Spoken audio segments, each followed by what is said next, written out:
ऐसे ही आंखें बंद रखना, चाहे जो हो जाए आंख मत खोलना।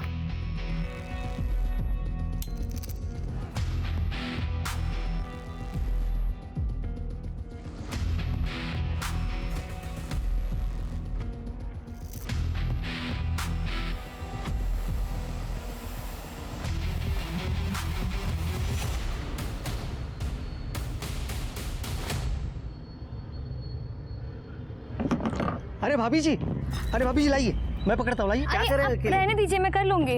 अरे आप क्या क्या करोगे भाभी जी, हमें भी तो सेवा का मौका दीजिए। लाइए, मैं पकड़ता हूँ, आइए आइए आइए। भाभी जी, आपको पहले कभी देखा नहीं या नए हो क्या? हो, कल्पना ही चीज सुन, अभी शादी हुई है। अच्छा, सूरज भाऊ। भाभी जी एक बात बोलूं, आप ना बिल्कुल मेरे बीबी जैसे दिखते हो। हाँ, वो वहाँ गांव में और मैं यहाँ डंडा लेके खड़ा हूँ, चौकीदार का काम करता हूँ ना, इसीलिए आपको देख के ना उसी की याद आई। खरंच सांगतोय। ये दे दीजिए। Thank you.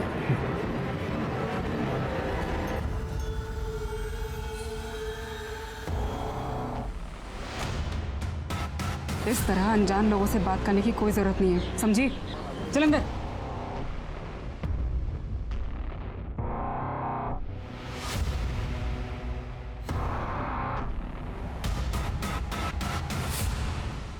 सर ये सब देख के तो सर।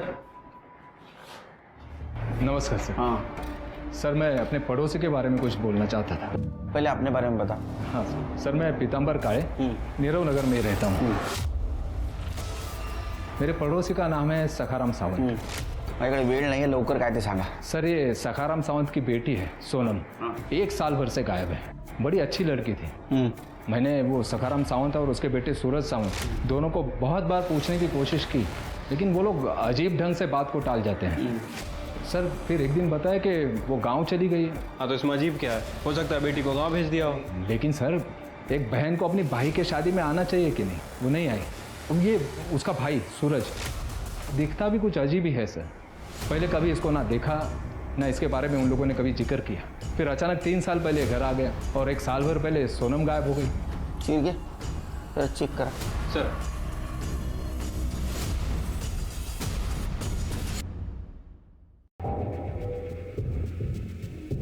ये सोनम है, हमारी बेटी। एक लड़के के साथ में भाग गई थी, 1 साल से पता नहीं चला उसका।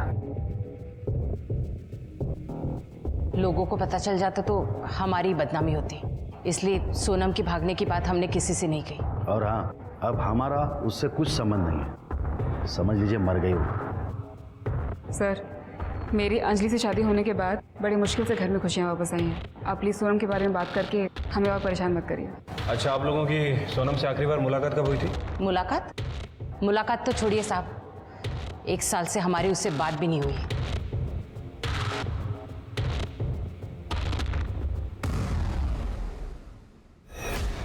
तृप्ति, इस सोनम की कुंडली निकालो। मुझे लगता है कि फैमिली हमसे कुछ छुपा रही है।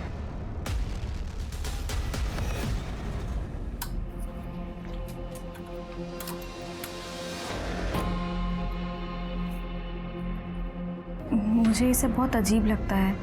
आप लाइट्स ऑफ कर देते हैं, मुझे कपड़े उतारने के लिए कहते हैं, लेकिन खुद कभी कपड़े नहीं उतारते, आंखें भी नहीं खोलने देते मुझे। तो गलत क्या इसमें? पति पत्नी कमरे में लाइट और पर्दे बंद करके ब्याह करते हैं या खिड़की दरवाजे खोलकर? अब तू मुझे बताएगी क्या कैसे करना है? जितना बोला है उतना कर, समझी? चल।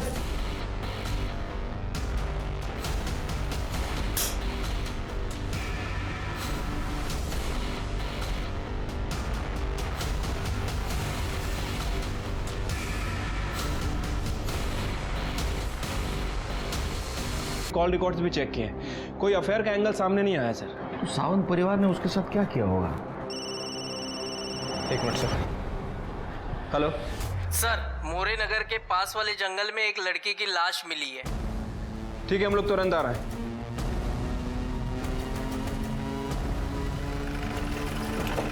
ये पर्स मिला है और ये पर्स के अंदर ये मोबाइल मिला है, लेकिन ये बंद है। उसको टेक्निकल टीम के पास भेज दो। सर,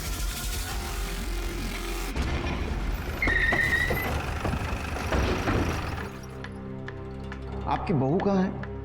वो सुबह बाजार गई है। आपने आखिरी बार कब देखा था उसको? आज सुबह जब वो बाजार गए। लेकिन क्या बात क्या है सर? मोरे नगर के जंगल में हमें एक लाश मिली है, वो आपकी बहू की है। क्या क्या कह रहे सर? अरे वो ये कैसे हो गया? किसने मारा होगा मेरी बहू अंजलि को? उसकी किसी से क्या दुश्मनी हो सकती है? सर, किसने मारा मेरी बीवी को बताइए, मैं छोड़ूंगा नहीं उसे। बेटा बाबा, अंजलि शांत हो जाओ। आप कहाँ थे उस वक्त? दुकान पर अपनी। कीर्ति नगर से यहाँ तक जितने भी सीसीटीवी है सारा फुटेज कलेक्ट करो। शिरके, तुम्हें अजीब नहीं लगता जिस घर की बेटी 1 साल से गायब है उसी घर की बहू की हत्या हो जाती है, वो भी इस तरह? सर अजीब बात तो है। वैसे इस केस में एक और कॉमन लिंक है, कमलेश शिंदे। सर ये अंजलि उसी कमलेश शिंदे की बेटी है जिसके गोडाउन में ये राजू काम करता था, और राजू की हत्या भी 2 महीने पहले ही हुई है। इन दोनों केसेस का आपस में जरूर कुछ ना कुछ संबंध है, लेकिन क्या? अगर संबंध नहीं है, ये योगायोग की बात है, तो इस केस की जड़ तक हमें जाना होगा। हाँ सर। सर ये देखिए सर, 16 फरवरी की सुबह 11 बजे अंजलि कीर्ति मार्केट की सीसीटीवी में कैप्चर हुई है। फिर ये मार्केट में तो दिख रही है, लेकिन इसके बाद में घर गई या नहीं पता करो, मतलब प्रत्येक माहिती पाहिजे। हो सर।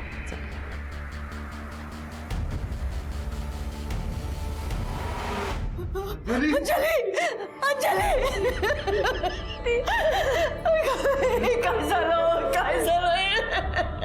सब मुझे पता है मेरी बेटी को किसने मारा। वो लालची सखाराम और उसके परिवार ने मारा है इसको। उसको पकड़ लो साहब, मेरी बेटी का खून किया है उसने। सर, उन कमीनों ने 40 लाख रुपए मांगे थे दहेज में, 20 लाख रुपए देने बाकी थे, इसीलिए उन कमीनों ने मेरे बेटी को मारा होगा। चलो चलो चलो। अरे शिंदे, बैठे बैठे चाय पी रहा है, अब इसको भी यहाँ पे बिठा और उसको चाय पिलाते बैठ। सखाराम जी क्या हुआ? बाकी के 20 लाख कब भेजेंगे? अगर नहीं भेज सकते ना तो इसको भी वापस नहीं भेजने का, समझे? मेहरबानी करो सखाराम जी, बात मानिए ना, 4-5 दिन में करता हूँ कुछ तो। जरा आएगा। 4 दिन के अंदर पैसा मिलना चाहिए, नहीं तो तुम्हारा हमारा संबंध खत्म। और एक बात, अगर पैसा नहीं मिला ना तो पूरा गुस्सा इस पे निकलेगा। माझ्याकडून खूप मोठी चूक झाली साहेब कि उन लालची लोगों के साथ मैंने अपने बेटे को वापस भेज दिया। उन्हें पकड़ लीजिए सर और सीधे जेल में डाल दीजिए। नहीं, हम इन्वेस्टिगेट करेंगे, आप जाओ। सर बाहर पीतांबर आया है, उसको भेजू? सर मी सांगितलं होतं ना तुम्हाला, अरे सावंत फॅमिली बहुत अजीब फॅमिली है। दरवाजे तेरे लिए बंद है, समझे? निकल यहाँ से। बाबा, सूरज, सूरज मैं तुम्हारे पाँव पड़ती हूँ। घर से मत निकालो, मैं कहाँ जाऊंगी? हट! सूरज, सूरज, सूरज।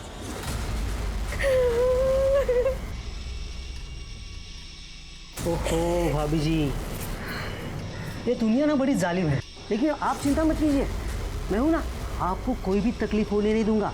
आप ना मेरे साथ चलिए, आइए ना। अरे आइए। हाथ मत लगाना मुझे। अरे भाभी, दूर हटो। खूब समझती तुम्हारे घटिया इरादे। मदद चाहिए होगी ना तो अपने आई पापा के पास जाऊंगी। तुम निकलो यहाँ से, निकलो यहाँ से। अरे निकलो। सूरज, बाबा। सर वो बेचारी अंजलि कई घंटों तक घर के बाहर बैठे रोती रही, फिर इन लोगों ने उसे घर में लिया। सर बड़े कमीने लोग हैं ये।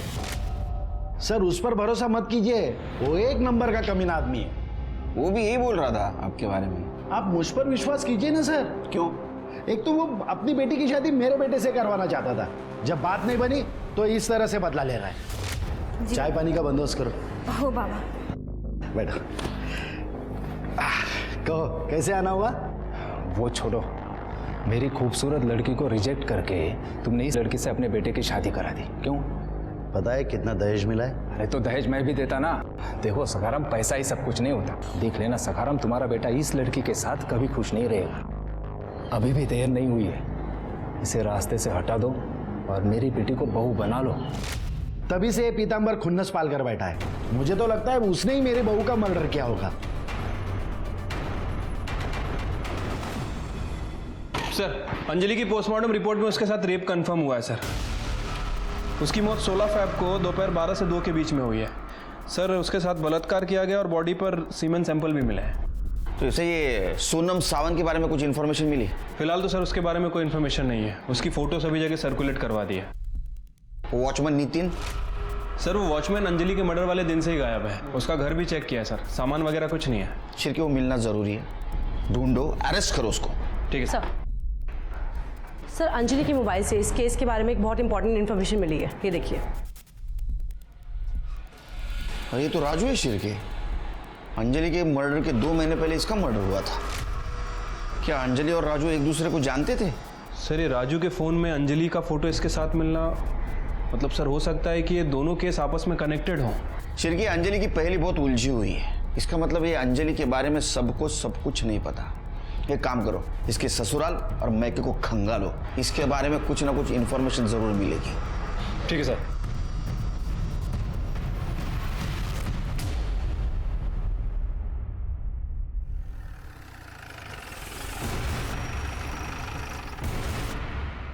पूरे घर का कोना कोना छान मारो, अच्छे से तलाशी लो। सर बड़े अंदर जाओ। अरे साहब, ये क्या चल रहा है? 16 फ़रवरी को 12 से 2 के बीच कहाँ थे आप लोग?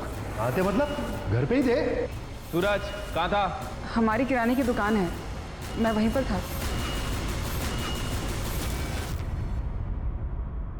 देखो अगर कुछ छुपा रहे हो ना तो उगल दो, वरना अपने तरीके से पूछो। सर ये अंजलि की डायरी, और सर ये कुछ और मिला है। क्या ये मैंने ही खरीदा था।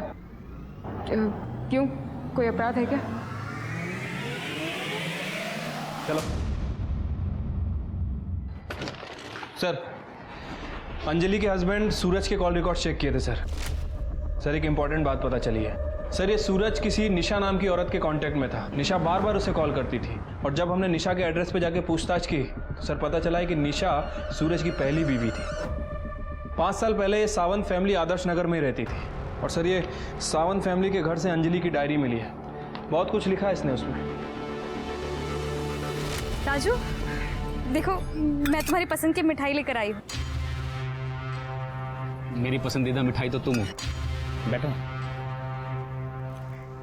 राजू, पता है कल मुझे लड़के वाले देखने आए थे और हमेशा की तरह रिजेक्ट करके चले गए। तो अच्छा हुआ ना, वो तुम्हें पसंद कर लेते तो मैं जी नहीं पाता।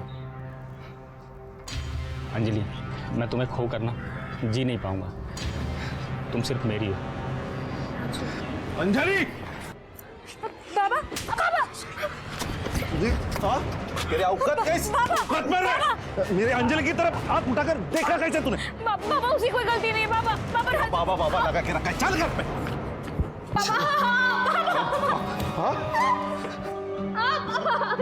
तेरे रिश्ते टूटने से पहले कम बदनामी हुई थी जो तूने नई मुसीबत पैदा कर दी। आज मैं तुझे जिंदा नहीं छोड़ूंगा। क्या गलती कर दी मैंने प्यार करके? हाँ, कम से कम राजू ने मेरा रंग तो नहीं देखा। बाबा उसने देखी है तो सिर्फ और सिर्फ मेरी अच्छाई। और तेरे बाप का पैसा देख रहा है वो। देखो, ये लड़की पैदा होने से पहले मर क्यों नहीं गई? खबरदार, याच्या पुढे ना राजूला भेटली ना तो मुझसे बुरा कोई नहीं होगा, समझे ना? चल जा यहाँ से, जाओ। शिरके, सावंत फैमिली बहुत गड़बड़ लग रही है। हर वक्त कुछ ना कुछ नया राज सामने आ रहा है। शिरके, ये डायरी सिर्फ डायरी नहीं है। इस केस में जितने भी विलन शामिल है उन सबकी कुंडली है। शिरके, राजू के फाइल के ऊपर जो धूल जमी थी वो झाड़ने का टाइम आया है। असल में अंजलि राजू से प्यार करती थी, लेकिन उसकी शादी जबरदस्ती से सूरज के साथ की गई थी। अरे कमलेश राजू से नफरत करता था और शायद इसीलिए उसने उसको मारा या किसी से मरवाया। हो सकता है सर। वैसे अंजलि ने डायरी में वही बातें लिखी हैं जो वो किसी से शेयर नहीं कर पाती थी, जैसे कि उसके ससुराल वाले से टॉर्चर करते थे, और वो आशिक अक्षय, उसने भी उसे काफ़ी परेशान किया है। इस केस से जितने भी लोग जुड़े हैं सबकी इंक्वायरी करो। किसी भी हालत में राजू और अंजलि को न्याय मिलना जरूरी है। और वो कमलेश, उसकी दोबारा पूछताछ करो। आपने बात हमें पहले क्यों नहीं बताई कि अंजलि राजू को चाहती थी? सर अगर मैं ये बात बताता तो बेकार में आप मुझ पर शक करते। शक कभी भी आपके ही ऊपर है। आपने अपने गोडाउन के वर्कर को मना किया था कि अंजलि और राजू की बात सामने नहीं आनी चाहिए। इनफैक्ट राजू की मौत से आपका रास्ता साफ हो गया है। उसकी मौत से सिर्फ और सिर्फ आपको फायदा हुआ और किसी को नहीं। नहीं सर, ऐसी बात नहीं है सर। देखिए कमलेश दादा ने कुछ नहीं किया है और इन पर राजू की हत्या का आरोप लगाने से अच्छा है ना कि आप अंजलि के कातिल को ढूंढिए प्लीज। आपको क्या लगता है हम क्या कर रहे हैं? वही कर रहे हैं हम।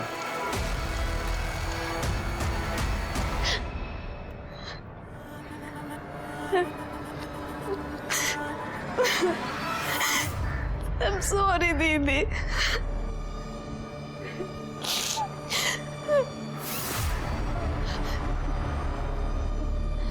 मैम, थोड़े टाइम पहले दीदी ने मुझे एक बात बताई थी, शायद मुझे आपको बहुत पहले बता देनी चाहिए थी। उन्होंने बताया था कि जीजू उनके संग बहुत अजीब बर्ताव करते हैं। जैसे संबंध बनाते वक्त उन्होंने आज तक उनके सामने कपड़े नहीं उतारे और उन्हें कहते थे कि अपनी आंख बंद रखो। बड़ी अजीब बात है। पति पत्नी के बीच में इतना पर्दा कहाँ होता है? कुछ और बताया उसने तुम्हें? नहीं मैम, पर दीदी को बहुत अजीब फीलिंग आती थी सूरज जीजू से। उन्हें ऐसा लगता रहता था कि जैसे जीजू उनसे कोई बहुत बड़ी बात छुपा रहे हैं। ये सूरज कहीं लड़की तो नहीं है सर? क्योंकि उसके हाव भाव देख के मुझे कुछ ठीक नहीं लगा। तुम्हें भी शक हुआ ना शिरके? मुझे भी पहली बार जब देखा उसको शक हुआ। वो है लड़की लेकिन दुनिया के सामने लड़का बन के घूम रहा है। सर हमें उसका मेडिकल टेस्ट कराना चाहिए। नहीं शिरके, कानून ये करने की इजाजत नहीं देगा क्योंकि हमारे पास कोई पक्का सबूत नहीं है। एक काम करो शिरके, ये सखाराम और अक्षय इनका डीएनए टेस्ट करवाओ और किसी को भी शक के दायरे से बाहर मत जाने दो। ठीक है सर। हाँ, अंजलि से पहले सूरज की शादी मुझसे हुई थी, लेकिन हमारा तलाक हो गया। डिवोर्स के बाद भी सूरज के कांटेक्ट में क्यों हो? तो इसमें गलत क्या है? हम अच्छे दोस्त हैं और सूरज अपनी बीवी के साथ खुश था, तो मुझे इससे क्यों प्रॉब्लम होगी? बहुत हीरो बनता है तू, हाँ? हीरो बन के घूमता है तू, हाँ? तेरे बारे में सारी इंफॉर्मेशन निकाली हमने। हवस का पुजारी है ना तू? सर मैं सच कह रहा हूँ, मैंने कुछ नहीं किया है। अंजलि की शादी के बाद से तो मैं कभी उससे मिला भी नहीं। शादी के पहले तो परेशान करता था उसको। नीरव नगर में तेरा मोबाइल लोकेशन क्या करता है रे? उसके ससुराल के आसपास क्यों मंडरा था तू? नीरव नगर में मेरा दोस्त रहता है, इसलिए कभी कभार जाते रहता हूँ मैं उसके पास। अंजलि के साथ जो कुछ भी हुआ वो वाकई में बहुत बुरा था, पर मैं सच कह रहा हूँ सर, उसमें मेरा कोई हाथ नहीं है। तेरा हाथ है क्या तेरा पैर है वो हम ढूंढ के निकालेंगे, समझा ना? कड़े तुम जायला दोन चार लावा चांगल्या। सर मैं सच कह रहा हूँ, मैं कुछ नहीं किया सर। सखाराम और कल्पना 16 फेब को अपने घर पर ही थे और सूरज के मोबाइल लोकेशन से पता चला है कि वो दुकान पर था। शिरके ऐसा शातिर बिना मोबाइल के भी क्राइम सीन पे जा सकता है। ये सावन फैमिली के ऊपर भरोसा मत करो, झूठ बोलते हो लोग। जांच जारी रखना। ठीक है सर, लेकिन सर हमें और सबूत जुटाने पड़ेंगे क्योंकि राजू के केस में कमलेश के मोबाइल लोकेशन से कुछ खास इन्फॉर्मेशन नहीं मिली। राजू के मर्डर में तो कमलेश के ऊपर शक है, लेकिन ये अंजलि, इसका मर्डर किसने और क्यों किया? बोल। तेरे तो चलने फिरने के, बात करने के, देखने के लायक नहीं छोड़ूंगा तेरे को। शिरके क्या को चला? क्या है ये? मार्केट में अंजलि घूम रही है और उसके पीछे कौन है? तू है। क्या कर रहा था उसके पीछे? साहब वो मैं खरीदारी के लिए गया था साहब, उधर खरीदारी करने के लिए गया था? हाँ, तो पैर को क्या हुआ है? साहब वो बाथरूम में पैर फिसल गया साहब। बाथरूम में पैर फिसल गया? क्या जिंदगी से पैर फिसल गया जरा? हाँ, इसका डीएनए कराओ सर, और जल्द से जल्द रिपोर्ट चाहिए मुझे। जब सखाराम आणि अक्षय रिपोर्ट से क्या झालं? सर वो आई रही है। हाँ सर, सूरज की पहली भी निशा, उसकी सोसाइटी के सीसीटीवी फुटेज में सूरज को रिसेंटली देखा गया है। देखो मामला क्या है सर। डीएनए रिपोर्ट आ गई है सर। मैच हो गई किसी की? सर अक्षय और सखाराम की तो नहीं हुई। नितिन? सर नितिन का डीएनए मैच हुआ है। अंजलि की बॉडी पे जो सीमेन मिला था वो नितिन का ही है। इसका मतलब रेप और मर्डर नितिन ने किया है। पाउंचर घेऊ तिथं, चला दे।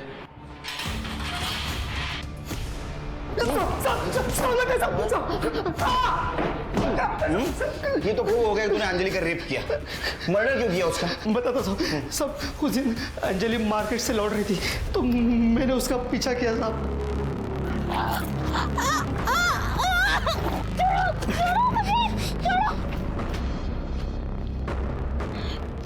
तुम्हारी इतनी हिम्मत? हाँ? अभी मेरी हिम्मत की देखिए किधर तूने, बहुत तरसा है तूने। छोड़ो मुझे, छोड़ो, छोड़ो। सब वो पुलिस को सब बता देगी। इस डर के कारण मैं अपने दोस्त के पास धारावी में जाके छुप गया साहब। बाद में खबर जब पड़ी तो पता चला कि अंजलि का मर्डर हो गया। साहब माझा विश्वास चाहो साहब, मैंने उसका खून नहीं किया साहब। शिर्के, इसने रेप तो कबूल किया है, ये मर्डर भी कबूल करेगा। शिर्के, इसका डोज बढ़ाओ। सब मेरी बात सुनो, सब मैंने नहीं किया था, सब नहीं मारा, नहीं किया सब। अंजलि मर्डर केस उसके साथ हुए बलात्कार की पुष्टि पर जाकर ठहर गया था। अंजलि पर बुरी नजर रखने वाला वॉचमैन नितिन अब सलाखों के पीछे था। पर क्या अंजलि का कातिल भी ये नितिन ही था? अंजलि की बदनसीबी मरने पर भी अन्याय बनकर पीछा कर रही थी। मायके में राजू के साथ अधूरे प्रेम की टीस पीछे रह गई थी और ससुराल में पति के नाम पर सूरज के रूप में उसे सिर्फ और सिर्फ धोखा मिला था। दूसरी तरफ पुलिस की जांच शक के दायरे में एक के बाद एक आते जा रहे नामों में उलझ कर रह गई थी। सखाराम सावंत, कमलेश शिंदे, अक्षय और वॉचमैन नितिन जैसे कई लोगों पर पुलिस को शक था। लेकिन अंजलि के लिए न्याय अब भी इस एक सवाल के जवाब का इंतजार कर रहा था कि उसका कातिल आखिर है कौन। सर मुझे लग रहा है कि नितिन सच बोल रहा है। वैसे भी अंजलि की लाश हमें मोरे नगर में मिली थी और मोरे नगर से कीर्ति मार्केट और अंजलि का ससुराल ये दोनों ही जगह काफ़ी दूर है सर। शिर्के, मुझे भी ऐसे ही लगता है क्योंकि नितिन की पैर में अभी भी सूजन है और ऐसी हालत में वो अंजलि का रेप करके उसका पीछा नहीं कर सकते। सर ये सावंत फैमिली का नाटक ही खत्म नहीं हो रहा है। सर निशा और सूरज, इनका डिवोर्स ही नहीं हुआ था, उनका स्टेटमेंट गलत था। सर एक बात और, सर ये सूरज निशा के अकाउंट में हर महीने 30,000 रुपये भेजता है। हमें पता है कि सूरज के साथ तुम्हारा तलाक नहीं हुआ था, फिर भी हर महीने वो तुम्हें 30,000 रुपये देता था। अब बोलोगी क्यों? सर ऐसे नहीं बोलेगी। मैं बताती हूँ, मैं सब बताती हूँ। सर सूरज एक लड़का नहीं बल्कि एक लड़की है। उसका नाम सोनम है। दहेज के लिए उसने लड़का बनकर मुझसे शादी की थी, जिसके लिए मेरे पिताजी को गांव की जमीन बेचकर उसे 20 लाख रुपए देने पड़े। लेकिन शादी के बाद उसके शारीरिक संबंध बनाने के तरीकों पर मेरा शक और गहरा होता चला गया। फिर एक दिन मैंने उसे रंगे हाथों पकड़ लिया।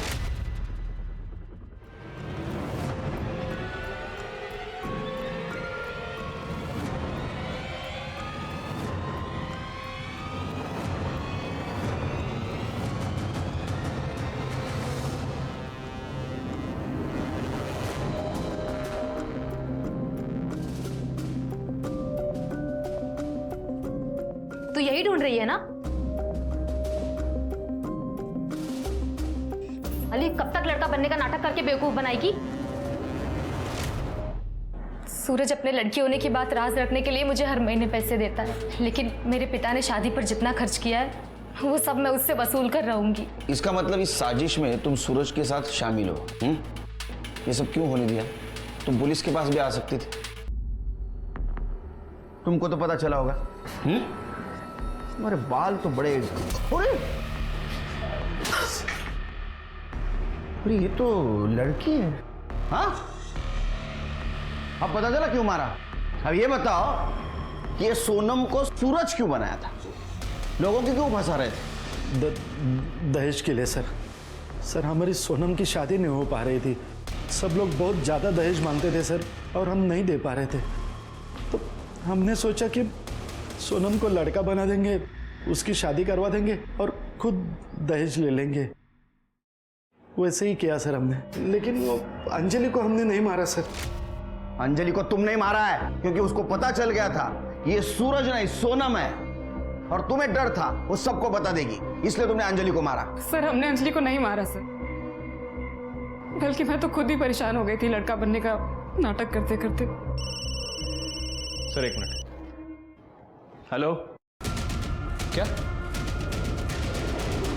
दरअसल उसका मर्डर हो गया है। हाँ? और हमें घर की तलाशी लेनी है। पूरे घर की अच्छे से तलाशी लो। सर।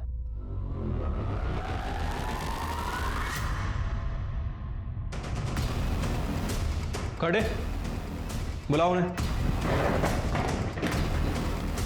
ये आपके घर में तो ऐशो आराम के सब सामान है। ये दगड़ू को पगार कितनी मिलती थी?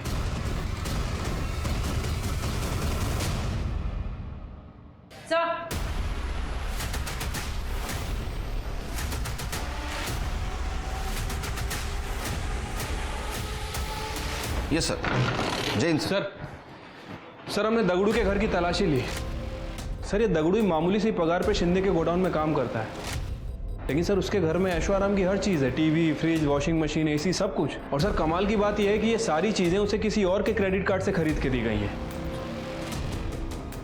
इतनी महंगी चीज़ें उससे कोई क्यों देगा, और अगर देगा तो बिना वजह नहीं देगा। और सर कमाल की बात तो यह है कि 16 तारीख को दोपहर 3 बजे उस क्रेडिट कार्ड से एक शर्ट भी खरीदी गई थी, और जहां अंजलि की डेड बॉडी मिली वो शर्ट की दुकान वहां पास में ही है। इसका मतलब शिरके हम जल्द ही कातिल तक पहुंचने वाले हैं।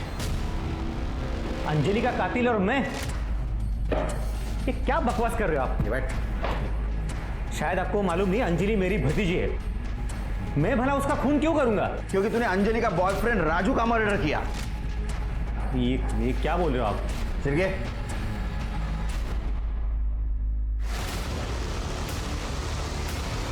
मेरा वीडियो? हाँ, ये मोबाइल हमें दगड़ू के घर से मिला, और ये वीडियो देख के तू डरता था, और इसलिए तू दगड़ू जो चाहता था उसको लेके देता था। इतना ही नहीं, दगड़ू के बाप ने हमें बताया तू कोयले के गोदाम के आड़ में गलत धंधा करता था। हाँ, तेरा नसीब अच्छा था रे, तू 3-4 मोबाइल यूज करता था, इसलिए तू जल्दी ट्रेस आउट नहीं हुआ हमको। अब बता अंजलि को क्यों मारा? क्या सबूत है आपके पास कि मैंने? सबूत चाहिए तेरे को? याद कर, जब तूने अंजलि को मारा तो ब्लड के छींटे तेरे शर्ट पे उड़े थे, आया याद? फिर तूने क्या किया? तू एक दुकान में गया और तूने एक शर्ट खरीदी और वहां कार्ड स्वाइप किया। वो कार्ड स्वाइप किया जो कार्ड स्वाइप करके तू दगड़ू को चीजें लेके देता था। हम वो दुकान में पहुंचे, तेरा नसीब खराब था, तूने वहां से एक शर्ट तो खरीदी लेकिन पुरानी शर्ट वहीं छोड़ गया, और वो दुकानदार ने वो शर्ट स्टोर रूम में रखी थी। और चाहिए सबूत? और चाहिए सबूत? नहीं साहब, बता दो सब। बता साहब, मैं कमलेश दादा के कोयले के गोडाउन में छुपके से ड्रग्स का धंधा करता था। सब कुछ ठीक चल रहा था, लेकिन एक दिन ये बात राजू को पता चल गई। अरे क्या कर रहे हो? ठीक से रखो।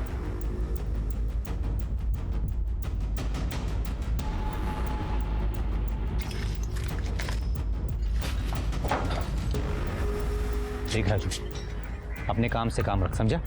जा काम कर। कितने घटिया इंसान हो यार तुम। जिस थाली में खाते उसी में छेद करते, तुम्हें शर्म नहीं आई? देख, फालतू की बात मत कर। अगर तू चाहता है ना तो तुझे भी इसमें हिस्सा देने को मैं तैयार हूँ। भाई, मैं भीख मांग के ना अपना गुजारा कर लूँगा, लेकिन तेरी पाप की कमाई मुझे नहीं चाहिए। और तो और मैं सब कुछ शिंदे साहब को बता के रहूँगा। उन्हें पता तो चले उनके पीठ के पीछे उनका ही भाई गोदाम में क्या काला कारोबार कर रहा है। राजू, मेरी बात मानता तो मरने से बच जाता था। तेरा भांडा फोड़ के रहूँगा। छोड़ छोड़। ठीक है।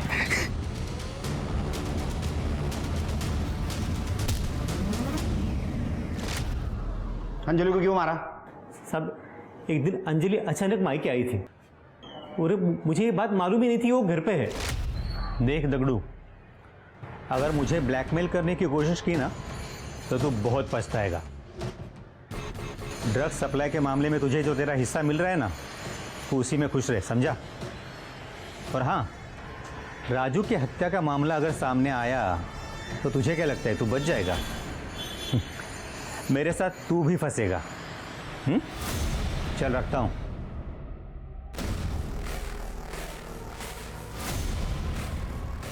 तो वो आप हैं जिसने मेरे राजू की जान ली? याद रखना काका, इसकी माफी आपको कभी नहीं मिलेगी। अंजलि, वैसा कुछ नहीं है साहब। मैंने अंजलि को समझाने की बहुत कोशिश की, लेकिन वो सुनने को तैयार ही नहीं थी। हालांकि उसके पास मेरे खिलाफ कोई सबूत नहीं था। उसको समझाने के लिए दूसरे दिन मैं उसके ससुराल जा रहा था, तभी वो मुझे रास्ते में ही मिल गई।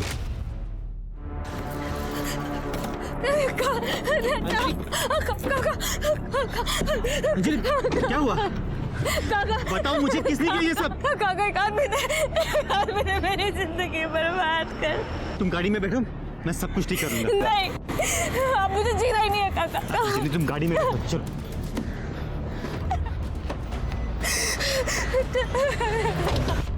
अंजलि, हम अपने घर चलते हैं, कमलेश दादा के पास। मैंने कहा ना, मैं सब कुछ ठीक कर दूंगा। तुम जैसे खूनी से तो मुझे मदद चाहिए ही नहीं। तुमने मुझसे मेरा राजू छीन लिया। सबने मुझे बहुत तकलीफ दी है। सबके सब जेल जाओगे तुम लोग। चुप, वरना तेरी आवाज भी हमेशा के लिए बंद कर दूंगा, समझी? इसे राजू का क्या? हाँ, वैसे मुझे भी मार दोगे ना? मैं तुम्हें नहीं छोड़ूंगी। अंजलि, तुमने मुझसे मेरा राजू छीन लिया। अंजलि, उधर उधर, पुलिस को बताएगी। नहीं। और फिर दगड़ू भी ये वीडियो दिखाकर मुझे ब्लैकमेल कर रहा था, तो मैंने उसे भी मार दिया।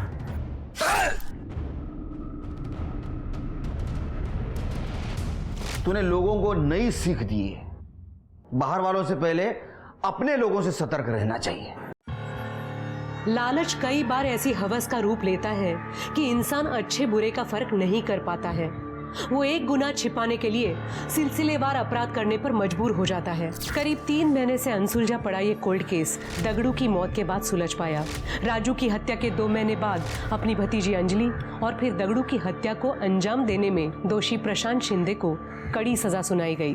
वहीं सावंत परिवार को भी उनकी बेटी सोनम को लड़का बनाकर उसकी शादी करने के एवज में धोखाधड़ी के मामले में जेल की हवा खानी पड़ी। लेकिन अंजलि के साथ जो हुआ उसमें उसका परिवार भी बराबर दोषी है। हमारे समाज में आज भी लड़की को बोझ मानने वालों, उसके रंग रूप के आधार पर भेदभाव करने वालों की कमी नहीं है। ऐसे में एक परिवार की अपने हर सदस्य के प्रति जिम्मेदारी और भी बढ़ जाती है।